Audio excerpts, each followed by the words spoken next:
Welcome. You've got mail. Welcome back to the Mail In Podcast. I am your host, Brett Merriman. Sitting in front of me, a fan favorite and one of my personal favorites, KJ Ellis. KJ, welcome to the Mail In Podcast. Great to be back. I am overjoyed to have the opportunity to throw out some middling to average, so maybe occasionally above average advice for the listeners this week. I was more than happy to enjoy a beer with you yesterday. Yes, we got the Lincoln Build yesterday. I got absolutely. to meet the Sigoth in person. Yep. It was a great time. Weather was great. Masters Sunday. We threw down a couple. It was good. We Good had times. a good time. We had a good time. What's your like a Sunday fun day drink of choice for you? You're not trying to get too in the mix, but you're also looking to enjoy yourself. I would probably say Vizzy, and that's not even ad right there. Man. Okay. I had a hell of a weekend that included both time at the lake, a little Sunday fun day, and time at the river. And Vizzy was present at all three. And, you know, I'm here podding, back-to-back pods. You know, no complaints at the end of the weekend. You know what you're going to love is that 3-hour drive back to Dallas. I've got plans for that trip. I'll make it back. Okay. You know, Okay. Yeah, a couple FaceTimes. Don't FaceTime and drive. Oh, I was going to say. But a couple FaceTimes and, you know, check out the boys from the morning podcast. And there you go from there. Boom. You got a plan. Yeah. That's what you need to do. Plan a road trip ahead of time. Get the podcasts downloaded. Get the radio stations dialed in. That's road trip 101. Absolutely. Get the snacks early. That's all everybody knows that. But you may be wondering if this is your first time listening to the Mail-In Podcast. What is it? Well, you know, what we do here is we do our best to answer your questions. You may run into situations in your 20s or 30s that you need help with. Between the two of us, we've probably been there too. Or at least we know somebody who has. We know what you're going through, and we're going to help you manage that situation. Try to make you laugh, try to make you smile, make you think of a situation you have been in or will be in going forward. I'm going to butcher that one more time. How can you help us out? Tell a friend about it. Share it. You know, put a segment together, send it over to a buddy. He'd be like, hey, you're going through this. Skip to, 14:45. You need to listen to that segment. Subscribe on iTunes and follow on Spotify. Or you can hit the hotline. You got 2 voicemails today. The way to do that, call in at 888-362-MAIL. That's 888-362-6245. Mail is an M-A-I-L, by the way. Or you can write in at the link in the Twitter and Instagram bio at MailInPodcast. That's the best way to get content into this very pod, and that's where we go from there. Sound good, KJ? Let's do it. Let's go to the first one. This one says, Dear Brett and Co., in this case, it's KJ. I am Co. What's the best way to handle pics of your ex on your Instagram feed after a breakup? After a certain period of time, is it cool to archive or delete them? If so, how long? We ended things pretty mutually, and I'm not ashamed of her or anything. I just don't want my feed to give off the impression that we're still together when I'm back in action. Quite a way to phrase that. Action. Back in action. What do you do, KJ? You break up with a Sigoth and say your gram is just loaded up. To make sure I'm clear, archiving basically takes it off your feed but maintains the number of likes and comments you had if you wanted to bring it back from the dead. Correct, yeah. You can bring it back from the dead if necessary. I think if you truly ended things mutually, she's likely going to do the same thing at some point. I've definitely run into the situation where it's like you run to your feed and you delete everything, change the number and do all that, change the locks on the door, not actually.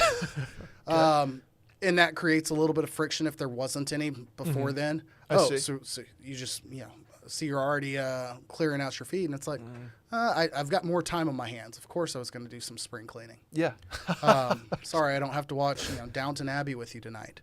I'm of the mindset of if you think it's going to create that kind of friction, be like, hey, I don't want to be weird about this, but, I may do some updating on the socials here soon. Yeah, if you truly ended things in a kind of amicable manner. Right. Yeah. Let's do some, again, the kind of the mantra of the mail-in is communicate. Yeah. It solves a lot of problems.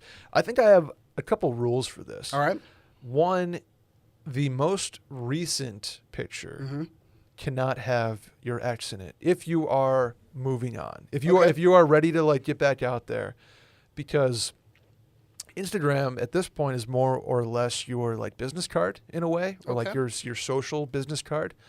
And if 3 of your last 4 pictures are with your ex, you're gonna give the wrong message. Maybe if you meet a coworker, if you meet like somebody new. So the most recent picture cannot be your ex. Gotcha. Regardless if it was amicable or not. Number 2, I like keeping one picture of the ex. Maybe you change the caption if necessary. But say your feed was littered, you drop back to 1. I don't hate the idea of if I'm on somebody's feed, I see a picture 2 years ago of you and a significant other. Topic of conversation. It's as you progress in a relationship, you can ask what happened, or that this person is not a crazy person because they have had a relationship before. They fooled somebody else. Yeah, they've fleeced and bamboozled and the whole 9. So I think kind of living by those couple rules there. But again, we talked about communicating. Yeah. If this is something you're concerned about, she's probably doing the same thing. Going to be like, okay, we'll tame the feed a little bit here. Let me add to my answer. I've now got a couple opinions to add here. I'm fully okay with untagging. An immediate untagging of her in all of your photos is probably key. And if you've added her in the caption, go ahead and do that. Because I don't think there's any harm, any foul. You're not hiding or anything like that. But you don't necessarily need the trail to be tagged back to you forever on either side of the fence. And on the flip side, go into the ones that you're tagged of yourself on her feed. Maybe she leaves them up forever. Let's go ahead and untag those. Rein it in a little bit. I think that's fair. Okay. And then in addition to that, I like the theory of leave some up. Maybe you want to advertise that you've got a equal employment policy and you've got a very diverse history, and you just want to make sure people are aware. There you go. That you don't have a type. Because I would imagine if I'm leaving up one photo of any ex throughout history and they all look the same, and you start dating a girl that looks completely different or vice versa, it's probably going to lead to some questions. So, Hey, just seeing this, I don't look like that. Look over the data. You might see some trends that you have questions about. But yeah, I would say leaving it one picture is fine, but definitely maybe hit the untag on some of those photos is probably another key. Totally fair. And then if you're new, I guess you asked how long to leave things up or whatever. Relatively quickly, I'd say. Whenever it's officially... Not the night of. No, don't do the night of. Don't do the night of. Like, I remember, like, high school, you'd break up and change your profile picture on Facebook. And everybody's like, oh, shit. Like, you'd leave your single notification up at that point. It's like people saw breakups in real time. Now, it's a little different now. And then there were fish in the water. Her DMs lit up. Or sharks in the water. Something like that. You look at it like you would look at your LinkedIn, but for relationships is how you probably have to approach your Instagram. Like, get updated. Maybe use this as motivation. Like, go out and do some things or post new photos to be able to give yourself some distance between the most recent picture. Absolutely. A recently broken up person is ripe for a couple new grams. Got to get a gram off. Did you get a gram off this weekend at the lake? Did not get a gram off the weekend. I might have thrown some things in story and probably deleted them if I did. Okay. My posting to gram is absolute trash. I might say worse than anyone else on the network. So, if ever I go looking for a social media consultant, it's probably with all earnest like, hey, I'm not going to over data it and put too many pictures of the kid up. I see. And, if I throw too many thirst traps of me out at the lake, it's like, all right, guys, what am I doing here? I get it. You always, I feel like you get a good, like, grilling pick here and there. For sure. I'll throw some meat out there. But, maybe throw other meat out there. Randy, put the pen down. Oh, man. You know what? It's another good thing to do as a recently single person, KJ. Not myself. I'm saying. Right. If you are. Get on that multivitamin routine. How about that? I'm very interested in ritual. Me too. Because just exploring the vitamin one-a-day world, like where you're trying to figure out, okay, how do I, stay on top of this? Like, let's make this easier, but not make it a pain in the ass. This interests me. We deserve to know what we're putting in our bodies and why, especially when it comes to something we take every single day. Ritual's clean, vegan-friendly multivitamin is formulated with high-quality nutrients in bioavailable forms your body can actually use. What you won't find, ready for this, KJ? Sugars, Okay. GMOs, major allergens, synthetic fillers, and artificial colorants. It sounds like an influencer's Instagram feed. Plus, the fresh taste and delayed release capsule design makes taking your vitamins easy. Did you know that it's like Osmosis Jones?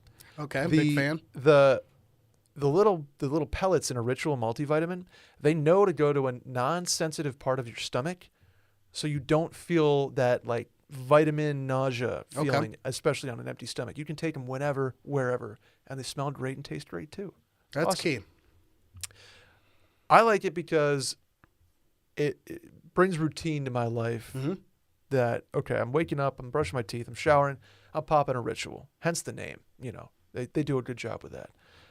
A multivitamin should also contain key nutrients and forms your body can actually use to help fill gaps in the diet and no shady extras. And like we said, their delayed release capsule design delivers high quality nutrients, including vitamin D3 in just 2 daily pills. So it's not just like a handful of just an assortment. Like I'm taking 10 a day. No, it's That's all great. it's all in one here. And you can go online and literally find like where the ingredients in these Ritual multivitamins are coming from. It's like vitamin D3 from Italy and fish oil from Norway. The supply chain itself is worth a look, even if you're not on the Ritual yet. The Love that. multivitamin. I'm a big supply chain guy, KJ. Everybody knows that. It's also designed with your life stage in mind. I'm a 26-year-old male, about to be 27, by the way. Same with Randy, by the way. Shouts to Randy. Happy almost birthday, my friend. But it's now available for women, men, and teens. Big time. They're scientifically developed to help support different life stages. Doesn't matter your age. Your Ritual multivitamins are delivered to your door every month with free shipping always. And you can start, snooze, or cancel your subscription anytime. And if you don't love Ritual within your first month, they'll just refund your order. How about that? That's big time. Get key nutrients without the BS. Ritual is offering the listeners of the Mail-In Podcast 10% off during your first 3 months. Visit ritual.com/Randy to start your Ritual today. Again, that's visit ritual.com/Randy. Start your Ritual today. Get on that multivitamin train. It's big for you, Randy. How about a voicemail, KJ? Let's do it.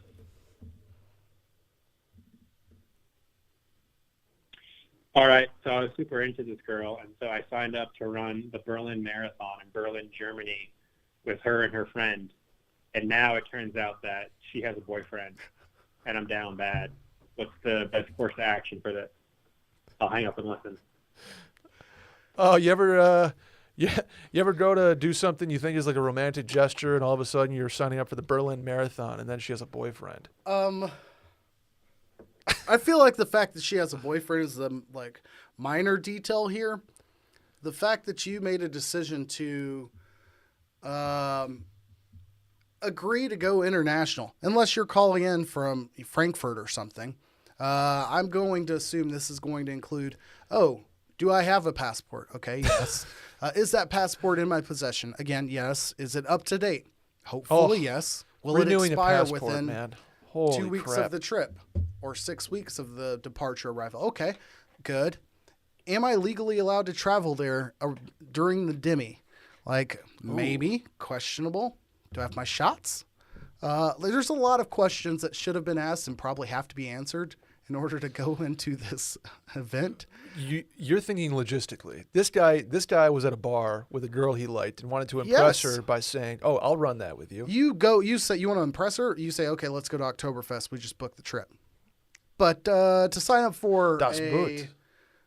triathlon, whatever, decathlon, anything like this internationally, buddy, I see why she's committing to someone else. KJ, 10K, 5K in, Cleveland, fine. Have a day. Maybe not even that. This is asking somebody to go to a turkey trot in March. Like you're saying, hey, will you be there in November and do a turkey trot? Think of everything that would have to happen for that to occur. And that's what this guy agreed to. This is Sorry, buddy, you're out of here. a marathon. This Exactly. requires months of intensive training. Mm-hmm. By the way, I didn't know when you're training for a marathon, the max you run is like 15 or 18 miles. Randy probably has a better idea. He's a cross country guy, but you never run 26, and you never even run close to 26 until race day. Right. No thanks. As someone who's downloaded the How to Run a Marathon calendar, Yeah. I never printed it or used it. I've just seen Right. like the 1 and 2 and then 3 a day and then back to like 2 and then 3 and then 4. Buddy, I commend her for realizing, hey, maybe my dating should be spent elsewhere. Yeah. No. But my answer for this guy, you got to do the marathon. You dickhead. You Follow signed through up at with a it. bar to run the marathon with this poor girl and her friend. Go to Berlin and run the marathon. If nothing else, but for yourself. I think you have to. I mean, it'll give you an Instagram picture to put on your feed. Oh, marathon There you go. Instagrammers are tough, man. Every medal, every race, you're throwing it up. Give me something like they do. I forget exactly what it's called, but in Lake Placid they have it's like an Ironman, but with maybe it's not a Spartan run, but it's like survival. Oh, and boy. You have to Those had a run. You basically have to get from Lake Placid or like Lake George to Lake Placid through the woods in like 4 days. That's the kind of stuff. With the I'll fuck CIA chasing you. with. Or FBI. Usually it's just like wolves. But, Gotcha. Or cougars. Well, Mountain lions. for this guy's sake, I hope that would be the case. But nah, buddy, you dug your grave. Go run the marathon. Congratulate her. Maybe sign up for her future wedding registry and go for a hike. This dude is down so bad, and we're making it worse. Like you have to run it now, man. You can't take somebody else's spot. This isn't called the confidence end. I'm not here to build up everybody. Nope. I'm breaking you down, pal. Go run that marathon. How about the next one, KJ? Let's do it. Hi, Brett and other washed media personalities. It's also not going to be washed media personalities at some point. We're going to have actual guests on this. They say, I've been dating my boyfriend for 1.5 years, and we are Congrats. pretty serious. This past week, I started having a crush on someone from work. There was no but. It was just period. Yep. Here we go. I've known this coworker for a year, and this is the first time I've felt anything beyond positive coworker vibes towards them. I've worked closely with them for the year that I've known them. For context, I met my boyfriend at work, and he no longer works at the company. Until my boyfriend, I had not had feelings for anyone at work. Is this just a random crush due to spending a lot of time with a coworker, or is it possible that I am developing real feelings and need to reevaluate my relationship with my boyfriend? Dun dun dun. Have you ever been involved in work relationship? No, Work-based relationship? not relationship, Mhm. but hookups. Okay. Like office party turns Always into, on equal footing? You mean like expectations from both sides were the same? No, I mean like bosses or subordinates. Yeah. And Always equal footing. Okay. Yeah, I mean tenure different, but Okay. Yeah, 10 years is a little different. in the hierarchy.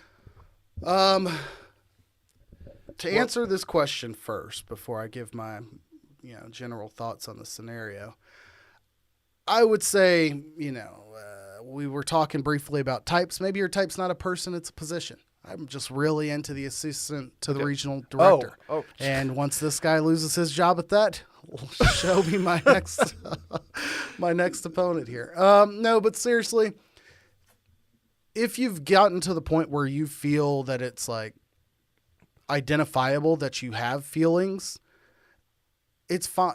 It's normal. It's as someone who's been married for almost 4 years. Congratulations. Come May. Wait, that's a lie. Almost 3 years in May. Minus 1 year of congratulations. Exactly. In 3 years, it'll be 3 years in May. How about I say it that way? It's not in like all of the sudden every other human on the earth disappears, but at the same time, like your brain, changes in the sense like, okay, I know, who my partner is and blah blah, and you don't really identify anyone in that same light. But if you're in this position, you feel like I'm seeing this person through a lens the same way that I see the person I'm currently with. If all of the other boxes as far as your long-term potential with the current boyfriend aren't there, there's probably no long-term harm in being like, hey, where are we at with things, you know, throwing out those conversations with the boyfriend at home, because maybe there's something you're lacking that's allowing you to be open and, you know, identify these other feelings. There's usually when that bed is filled, and I don't mean that as a physical bed, but when those boxes are checked, it's pretty hard for someone to move in on that unless there's something missing. So maybe it's just your, you know, conscience telling you, like, maybe I'm looking for more. Yeah, I think the verbiage you used in the checked boxes department makes a ton of sense. If boxes aren't being checked at home, but they're being checked on the road, it's let's look internally first. But that being said, I will also say it's I feel like it's natural, right? When you're spending a lot of time, like work wives are a thing for work husbands are a thing for a reason. Got a lot of ex-work wives. Yeah, you're spending a ton of time with somebody who not only relates and you have, you know what each other are going through. It's very easy to talk to these people because you do spend so much time. They do know exactly what your work is like, and you end up talking about outside relationships, whether it's family or literal relationships with these work people. And all of a sudden, like, you know, you do a conference in Nashville and you have a couple of margaritas and you're getting really deep with somebody. Not like that, but like at the bar. So like, I get it. And I think you need to maybe take a step back or give it a month and be like, how TV crush is this? How real are these feelings? How much do you want to talk to this person outside of work? How much does it just kind of happen on work time or office time, right? Like, let's step back here and evaluate and kind of simmer things before we're jumping to or crossing lines. Crossing lines or jumping to conclusions. But one thing I'm a little surprised here is typically like the work wife, work husband dynamic. I feel like that kind of begins not just when you have the work-based relationship, but usually when you have a position that is not one that's easily communicated with someone outside of that field. Whether it be like you've got to lay out too much foundation or, you know, talk too much about it in order for them to get the day-to-day complaints. Or you don't feel comfortable going into some of the details because you feel like, oh, they wouldn't understand, or maybe it's too frivolous. So you have those work friends that you kind of vent and empty that whole cup on. But in this scenario, you've got a significant other who was working in that same company. So they should be a great outlet to have work stress talk with. And you're not really, it's not work gossip because, you know, it's not another employee. So that's something that tells me maybe it's not just we're vibing on a work-based connection level. So, yeah, I certainly would advise take time, like Brett said, to do a true eval of how things are at home. And if you feel like things are truly perfect, or not perfect, but truly, you know, satisfying, and that's nothing that's driving you away, you know, maybe you begin to say, okay, hey, I need to begin drawing some lines before I cross some that I really don't want to because I'm otherwise I'm happy. Right, absolutely. The kicker here for me is an interesting point that I kind of forgot about. They've worked together, her and the new coworker, or not the new, but the crush coworker, they've worked together for a year, and she hadn't experienced anything before that. Yeah. And so is it like, okay, was it because early on in that year that she had her current boyfriend was still at the company? Yeah, I was going to say the year and a half in a year, like, okay, unless he left in those 4 months prior to new person starting, that maybe that was the only thing blocking him out. But. Yeah, and then she says, up until her boyfriend, she had no feelings for anyone at work. So now, is she just a serial work husband person? Like, is it she likes having that attention and that relatability with somebody in that office? Yeah, very possible. I'm very open to any judgment, and I've had the conversations with my wife that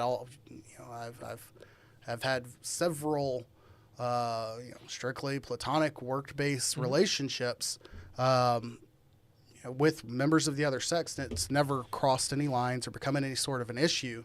It's just more of, okay, hey, I do have to make sure that we're keeping this in a place where it's not any sort of emotional or there's infidelity beyond physical 100%. infidelity. Yeah. But like you're not relying on one another to be an outlet beyond anything that you're not.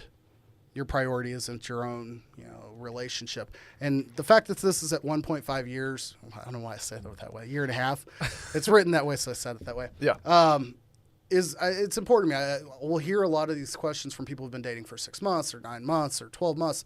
And I think getting through holidays, getting through a birthday, getting through all of the events that occur during the course of a year, not just because it's a calendar year, but because of the decisions that you're forced to make within those timelines. Like, okay, we know how we handled Thanksgiving this year, and if you start dating in the fall, you're probably not together during those holidays. So great, doesn't really count in my head. Like, be forced with how did we interact for the holiday with this family and then this one before you really feel like, hey, I'm in a situation that's pretty serious and trapped. Like, you've got to experience those different things to, in my opinion, feel like things are long term. Yeah, and I want to be. I don't know why I started saying I want to be. I think an important point would be: are you utilizing a coworker of the opposite sex for complaints about a current relationship? And if that's, to me, that's a box where I think of, like, if that's happening, maybe not complaints. Like, it's one thing. It's one thing with, like, your boys, right? Like your work cohort that you're out to happy hour with. If you're out to happy hour one-on-one with a member of the opposite sex, verbally being like talking about the at-home life, that's a line that probably can't be crossed. And I think that's also the one where, if you think of it in reverse, like if you were just talking to your significant other or your spouse about work, and then all of a sudden you're talking about someone specific at the job, like when you start changing it to being like, oh, instead of just complaining about Bill or Julie at the office, and it becomes like beyond their work-based actions, okay, hey, there's something that's more personal in play, whether it's positive or negative in this situation. So. Totally. But every situation is different. For sure. I've seen, I've been very close with coworkers of the opposite sex and still have a lot of friendships to this day.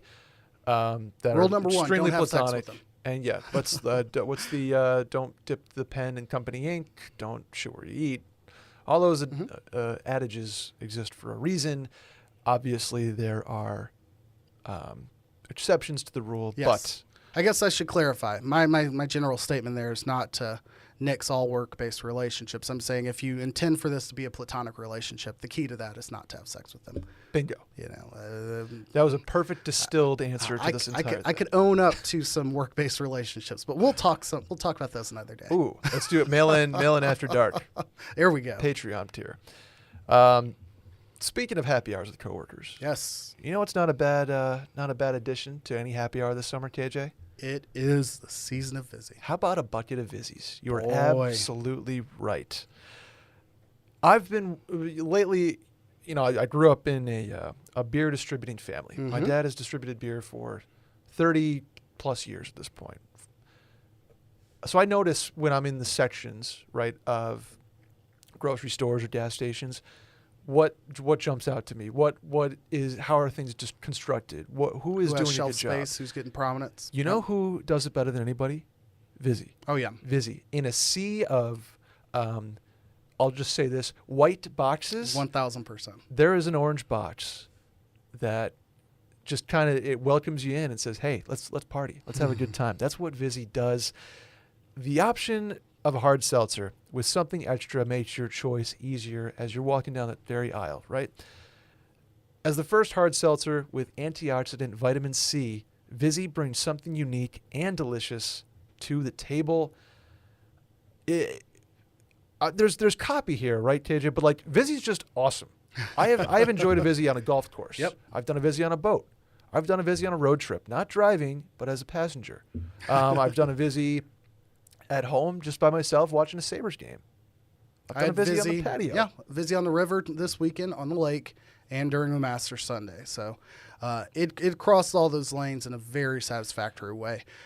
Shortly after you were done picking strawberries, it kind of led me to order a Vizzy at the bar, and strawberry kiwi was top of mind. That's what I went with. My man. I have been all in on the new lemonade pack. I've got that at the house. And the last thing I'll say on Vizzy that I really love, as far as their marketing, as you mentioned earlier, it's rare that you'll see someone out and say, okay, variety pack 1, variety pack 2, and then you obviously lemonade. You can see that in a different box. Having that identified helps me be like, okay, great. I can complete my rotation at the house by I need to pick up one of these. I need to pick up one of these. The lemonade, which is new this month, the lemonade variety pack, they have a peach lemonade. Peach lemonade Vizzy that I'll be biased. I'll say it. It goes harder than any flavor of Vizzy or other carbonated light beverage. I'll say this that I've ever had. Any of them. Takes the cake. Number 1, peach lemonade Vizzy hard seltzer. Absolutely hits. Vizzy lemonade, 0 grams of sugar per 12-ounce serving. Absolutely. I'll run through the new ones real quick. Everybody knows the OGs. How about the new ones though? Papaya passion fruit, watermelon strawberry, blackberry lemon, and raspberry tangerine. I don't know that I've tried the raspberry tangerine. That'll be top of list when I make it back to Dallas. How about the lemonade flavors too, KJ? Watermelon lemonade, peach lemonade, like Check. I mentioned. Check. Raspberry lemonade. Check. And strawberry lemonade. Didn't I Boom. used to call you strawberry? Okay. Something like that. All got vitamin C, all done from the superfruit acerola. I saw an interesting comment this past week. Somebody's saying they were an ass man, but they used it was an A with a C with the. Okay. I don't know what to call the hook under the C. Okay. But it's pronounced ass. Sorry, Vizzy, for that part of the read, but I just thought that was clever, and I am too an ass man. Never hurts to add some vitamins and antioxidants into the mix, like I mentioned. With Vizzy, you can enjoy refreshment, and again, now with antioxidant vitamin C. It's 5% ABV, 100 calories, and less than 1 gram of real cane sugar per can. That means every sip of Vizzy is more exhilarating than the last. And again, lemonades, 0 grams sugar. Boom. Upgrade your hard seltzer to Vizzy. To find out where you can purchase Vizzy, go to VizzyHardSeltzer.com/washed. That's VizzyHardSeltzer.com/washed. You must be 21 or older to purchase. Let's do a voicemail. Hey, Brett and Mail-In crew. This is Kevin from Philly. I am broken down on the side of the road. I think my transmission blew up. I figured I'd give you guys a call and ask a quick question. What should I do for my new car? My sister has a 2008 baby blue Honda CR-V that I could buy, or I could go out and get a monthly payment on something new. Figured I'd ask for your thoughts. Thanks. Bye. KJ, this is the second guy who's called in who is down bad. Side of the road, transmissions out. My first question in what is going to be a multi-part series of questions here. What was your first car? My first car was a Saturn, a purple Saturn. And Saturns were terrible about labeling their vehicles. It wasn't like, oh, I know a Kia Sorento, or, it didn't have a name associated with it. I think it was just like Saturn SE1 or something. Oh, it's terrible branding. Purple 4-door sedan. And Saturn's big marketing gimmick at that time was that they had dent-resistant doors, dent-resistant side panels. Okay. I had paid enough attention to the commercial to remember that they were dent-resistant. I was at a buddy's one day and wanted to pull the whole Dukes of Hazzard, modern, topical and timely reference there, slide across the hood of the car. And, it was in high school shape. It wasn't so much of a weight thing, but I slid my big butt across that damn front hood, and it caved right the hell in. No. Oh, KJ. And did not bounce back. Eventually, we were able to beat the hood out to its normal shape. But, yeah, not dent-resistant side panels. Last note on that car is it had been rear-ended just on the right side to where the rear right bumper was pushed to where the kind of wheel well would touch the tire if there was too much weight in that car, or if you were just like hitting a bump. Yeah. It would skid a little bit. My mom had driven the car before me, and she'd paid it off, decided to get a new car, and that was just the car I got for free.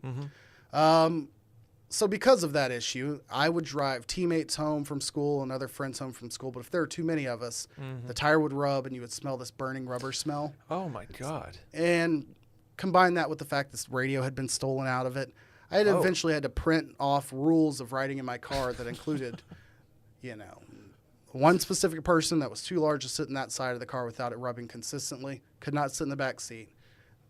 In the event you do smell burning rubber, I don't need to hear about it. You already know it is. I don't need any jokes about it. Otherwise, you can walk, along with other rules to riding in the Saturn. So anytime I see a maroon car, a purple car, or anything else, yeah, my heart goes out to those people. It's flashback. Yeah. Just absolute flashback. It was a Merlot, now that I think about it. Oh, a Merlot Miata, perhaps. Exactly, before my time. Mine was a white 2001 Chevy Impala, Okay. and I was cool as hell. You look like the police when you're driving down the street at all times. A lot of people thought that because I would be going and they would just go slow. Slower on the highway? Yeah. And I'd be like, why do people slow down? I'd be like, oh, because I look like the fuzz. Yeah, you're I the look 12. like a cop. Had that car for a while. It was a great car. Then the catalytic converter blew. Yeah. Too bad. Last note on the Saturn. It definitely passed on due to my ignorance about cars at the time. I haven't learned much since. But for those out there who are unaware, if you have an oil leak or a leak, someone says your car leaks oil, the solution to that does not mean you now don't ever have to pay for oil changes in your life and that you can just add in a pint of oil every now and again, because that's what I would do. So the oil filter in that car probably was not changed for at least a couple of years. Wow. And eventually the engine blew up because of it. So That makes if you have an oil leak, it's not a free ticket out of jail. So I know the oil change thing, they always say, like, the sticker says 5,000 miles or 7,000 miles if you do the new synthetic. Yep. You're probably good for 8 or 9 or 10. Not 2 years worth of driving. Not 2 years worth Like of whatever driving. the hell I was doing. In high school driving too, so it wasn't easy on the car. Yeah, oh yeah, high school driving, man. That brings back memories. Anyway, So dude's down bad. He's getting a new car. What you recently got a new car, Yes, as did I. So I did. where were your thoughts going into that?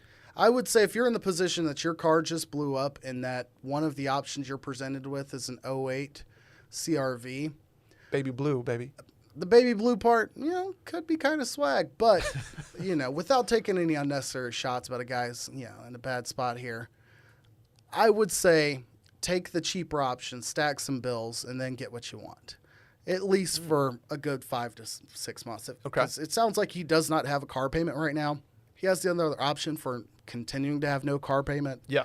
If this was random and you have not been preparing for it, don't dive in and try to lace yourself up with a car note that you can't carry. Sure. That's the best life advice I could provide anyone is don't dive in over your head on a car. It's just not. Especially if your Not worth trade-in value has recently taken potentially catastrophic hit based off of the transmission, which is Exactly. not cheap to fix, probably not worth the fix, and now you're selling scrap metal. I'd say take the CRV and your car and find some place that has a cash for clunkers deal and where you can trade both of them towards it. Go throw something together with that trade-in. Yeah. Right. If you can get the title to that CRV, if you are in that type of position to get it from the family member, that's your trade-in potential. Get the $1,200 you're going to get for your scrap metal from whatever you're sitting in on the side of the road currently, unfortunately. And then if the CRV runs great and you want to stack some bills, like KJ said, awesome. But there are options now, like car buying, especially used car buying or new car buying, if you're in the position to do so, has been scary. It was scary for me. It's one of those things that when you are in high school and college, you're not taught about, and you hear the stories about the used car salesman and the new car stuff, and you see car commercials, and you're like, "What the fuck's an APR?" Like, it's one of those things that a personal finance class in high school could clear up some things. Go where the money resides. Exactly. What's interesting, I'll just do. Yeah. New car thing, obviously, you usually get a break on interest. For sure. It's going to be a higher down payment. It's going to be a monthly payment that is probably higher as well, but Lower zero maintenance interest. costs too. Lower maintenance. Almost zero usually, because depending on the manufacturer, they may cover your service for 3 years or however long you plan to usually own that car. So Exactly. A lot of advantages with a new car.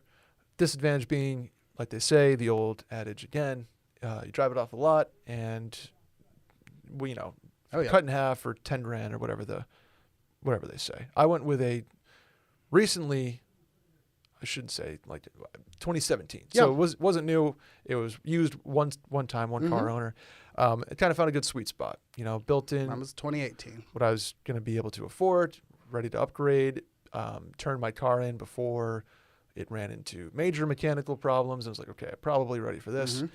Had a budget in mind, told my bank, told the people on the lot, I got to hit this, and made it happen. So bottom line, there are options, and you are in a good marketplace right now for it, or at least If you can get both those cars, you'll be all right. Yeah. I was, in a situation where because the car that I'd had at the time, it took me 2 or 3 cars of just dying or bad situations happening before I figured this out. So prior to this, I had a Terrain, and it was basically upside down because the car before that had to be traded in because of like a bad radiator, bad transmission, like more repairs than the car was worth situation and created me, caused me to be upside down by a few thousand. So I was overpaying for the car that I had, which was a Terrain. So long story short, when I traded it in, I have a car that's significantly nicer than the GMC Terrain. You have a dope ride. I enjoy my car now, but at least it's worth what I'm paying for, basically. Got it. So now when I'm at a point where I want to trade this out, I'm fine. What I also have learned over recent days is I was quoted to pay for an oil change, almost $400 if I wanted to just pay out of pocket for an oil change. What? The manufacturer covers them on an annual basis, and that car doesn't need them but God. annually. But I do a bit of driving, so I was like, you know what? I want to go ahead and get this done a little bit early. They're like, well, you can. $380. No, Are you called serious? around, and the best I could do was like a little less than half of that. So do know what your insurance and maintenance costs would look like, because even though that's something I would only have to do like once a year if I was ever going to pay that amount, you even break that out and say I'm talking about $30 a month or whatever. Like you're sitting there looking at 2 papers when you're buying a car, and you're like, oh, 30 more bucks a month. Do I want to do that or not? Like that would make a difference in that decision. So, look into those things before you pull the trigger. Another thing that makes the car buying experience, I guess, unique or easier or harder is that if you still owe something on that car, be really, really careful with what you're doing. Find the best advice I received over the years to figure out how to get out of that was finding a deal where it's like a cash allowance deal, basically, where there's a manufacturer cash allowance. Like you may be trading up to something more pricey, but basically that cash can go towards that negative equity you have. Which is another advantage that I forgot about in new cars, because dealerships, they want you to get in a new car. They want that monthly payment, and they will give you $2,000 if you're close, but not there yet on paying off one that may have broken down on the side of the road. My advice, if you can, ride out your car payment until it's paid off.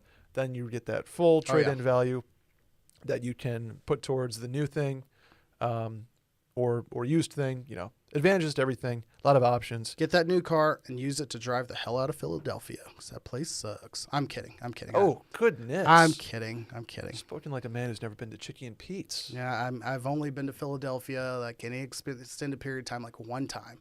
And it was for business, so I can't really give a fair shake. I will say Philadelphia and Arlington are similar in that they... This is a compliment. Have a sports team in the NFC East? No. The stadiums are all within like a complex, right? Like the Eagles play in the same complex as the Flyers, play in the same complex as the 76ers.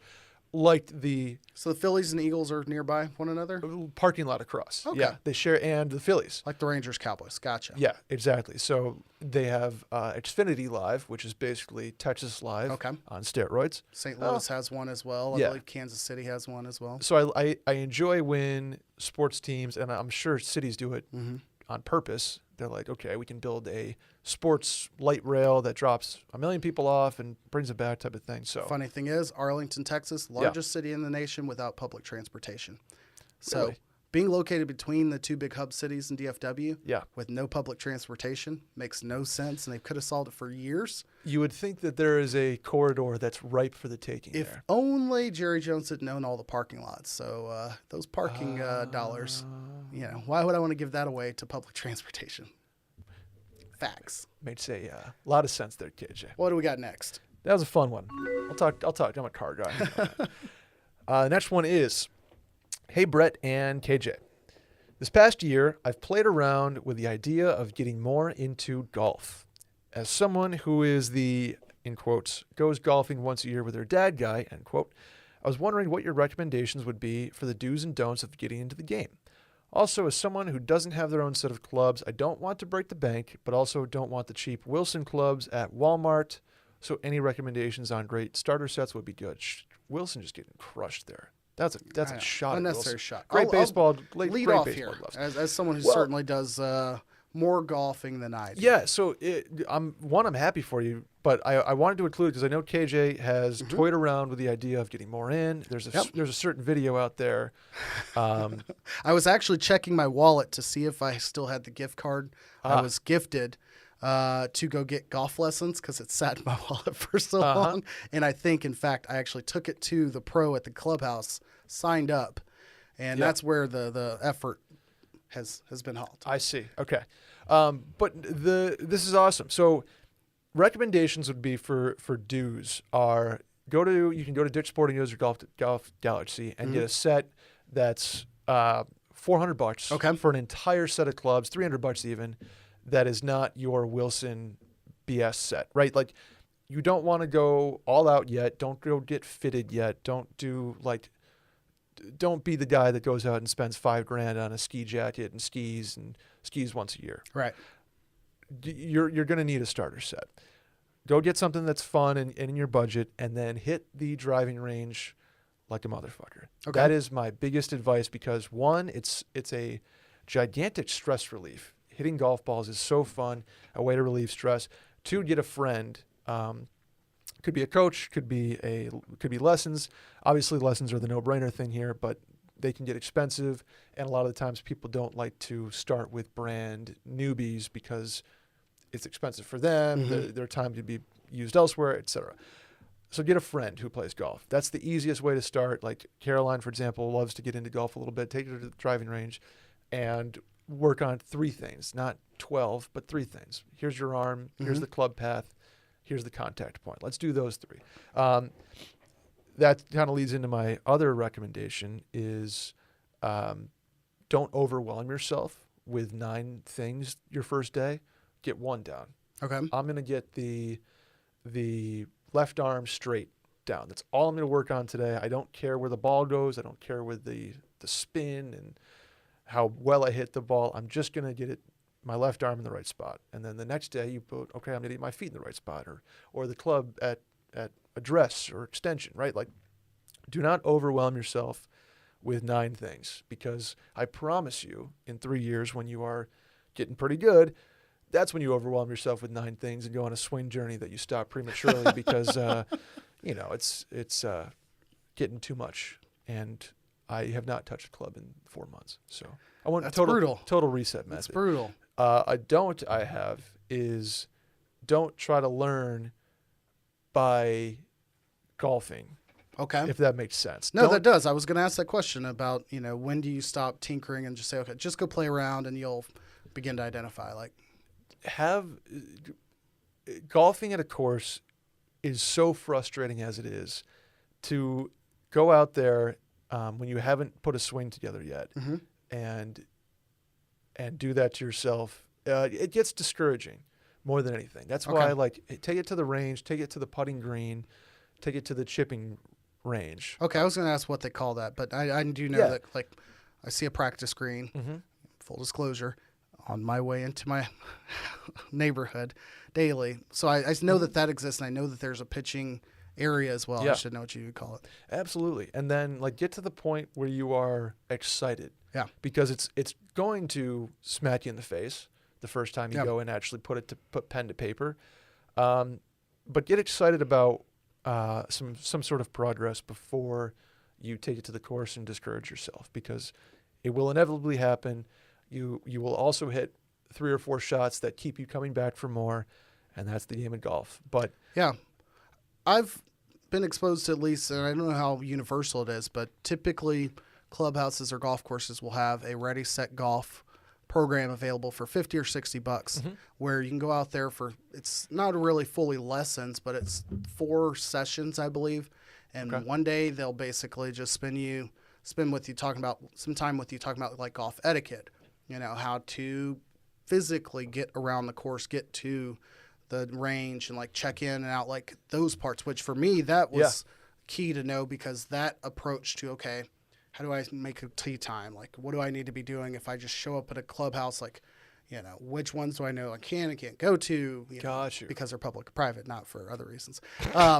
But, you know, just the intricate parts that people just kind of take for granted once they know, like, not the physical act of playing golf. So they'll have a day for that. Then they'll go out and they'll be on the putting green. Similarly, you know, not walking in front of people's lines, stupid things like that, how to be on the putting green, and then a little bit of putting work. And I think the next one was then begin to working on chipping and pitching. And I think like the 5th day or the 5th session, they actually go and you go around with like 9 holes. And so I think there's a drive day in there too. But again, it's not meant to be full-blown lessons. It's just, here's how you should learn the game of golf. And I think that's like 50 or 60 bucks. That's ideal. So if you can find that type of program for under $100, look that up, because I did go through 4 out of 5 of those sessions. The part that I have not gone through is the pro is also supposed to like have like a few other actual lessons that I have not taken advantage of. And then in terms of clubs, I know that Callaway has an entry level set called like Strata. It's like their baseline basically. And I think Amazon, you can get them for like $200. Yeah. $250 maybe. Yeah. And again, you know, we all know it's not going to be great, but I would equate a lot of this approach to some of the hobbies that I've taken on just over the last year and before that, like getting into smoking, meats, that is. Or grilling in that whole world. You know, I've cooked for quite a while, and I feel very confident in my skills in the kitchen, and have acquired some decent tools and gadgets around the kitchen over time. And in that world, I would say, you know, don't go out and buy a $500 knife right out the bat. No different than I would tell people don't go buy a $2,000 smoker if you've never, you know, smoked a plate of ribs. Right. And recently I've started doing more DIY work and watching a bunch of videos on how like repair crap around the house, and like, no differently, I'm not going to go out and buy a $2,000 table saw when I've never even, you know, used a $50 drill for any purpose. So make sure that you don't get swindled into that, because you're going to be watching a ton of YouTube videos and looking at a ton of websites, and they know that's where to fish. They're trying to target you and find a way to swindle you into ordering new golf balls or telling you this range, you know, distance finder is going to change your swing and blah, blah, blah, blah, blah. So, like, stay grounded and remember that, like, you're just doing this to kind of give yourself a new outlet and something to kill time. You're not doing this to go pro. You don't need to be spending thousands of dollars on this new hobby. So take it slow, but keep that in mind as you go through that process. A lot of the time, too, with super expensive equipment, especially wedges, especially drivers, irons, you know, are more or less pretty standard. Right, you just have. That's what I always say. Yeah, for sure. But with wedges, there's a thing called bounce on the bottom of the face of the wedge, which basically is a level of forgiveness. The more bounce there is, the more you don't need to strike the ball perfectly, which you will not be doing for years. Same thing with the driver. You can get like extra stiff shafts. Oh yeah. Because if you have a high club head speed, there is a lack of flex kind of in the club that you need, or else it's going to go all over the place. But for a new person to golf, you're still learning the swing. You need a little more flex to get more speed. So there's stuff like that the most expensive equipment is going to actually hurt you in the short term. So the starter set's perfect. $300, $400 for an entire set of clubs, a driver, you know, some balls. The other thing I was going to say is just like anything can be golf. Your front yard, I love chipping in my front yard. I used to do it all the time, play like neighborhood golf. And that's why like my short game's actually pretty good. Where I struggle is the lawn stuff. One other note we probably overlooked, or not overlooked, but like if you actually, and you're not saying just as figure of speech, are annually golf with your dad guy. Like, if your dad golfs like regularly or more frequently than you do, he probably has some stuff laying around that he's going to look to replace. Very true. And That's that hand-me-down stuff is usually pretty great. The hand-me-down stuff is how we all started.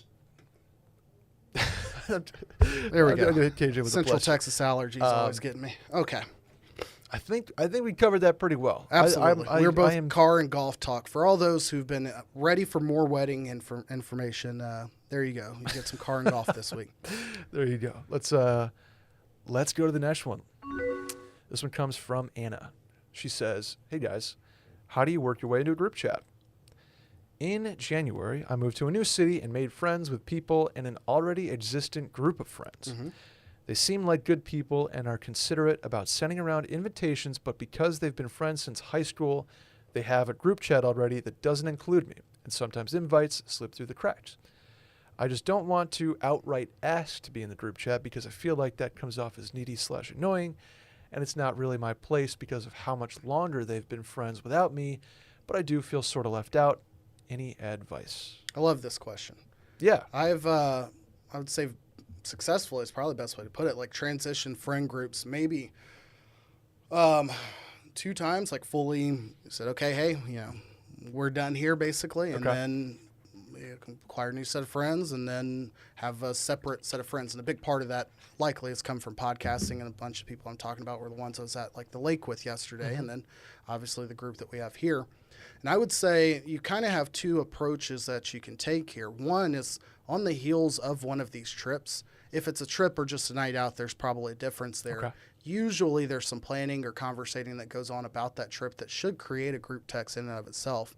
If it's not just a, hey, we're going to dinner tonight type thing. Sure. And at some point you'll probably have a good number of people from this group text, like numbers already.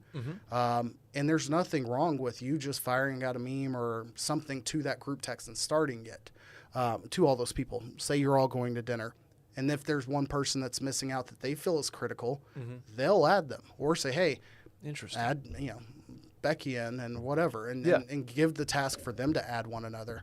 But you're not necessarily just at the head of the table, but you now aren't having to be invited. And I don't think you want to be added to a thread that's gone on forever in a group text where it's a personal friend group relationship anyway. You want to allow them to have 2 separate threads. You hit both of my points, and so you've in effect stolen my answers, which were that's their high school group text. Like, your new friends are never going to be part of the high school group text. Just let that sleeping dog sleep.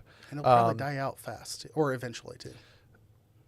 But there's nothing stopping you from starting a new one once you're comfortable enough with everybody to be like, hey, and you can even make a joke about it. Hey, this is my no friends in this new city group text. Like, you guys, lean into the fact that you're excited to have this group, kind of thing. Name it something funny, or that first meme is, cuts deep, sets the tone, right? So you nailed it, and this is me just showering praise.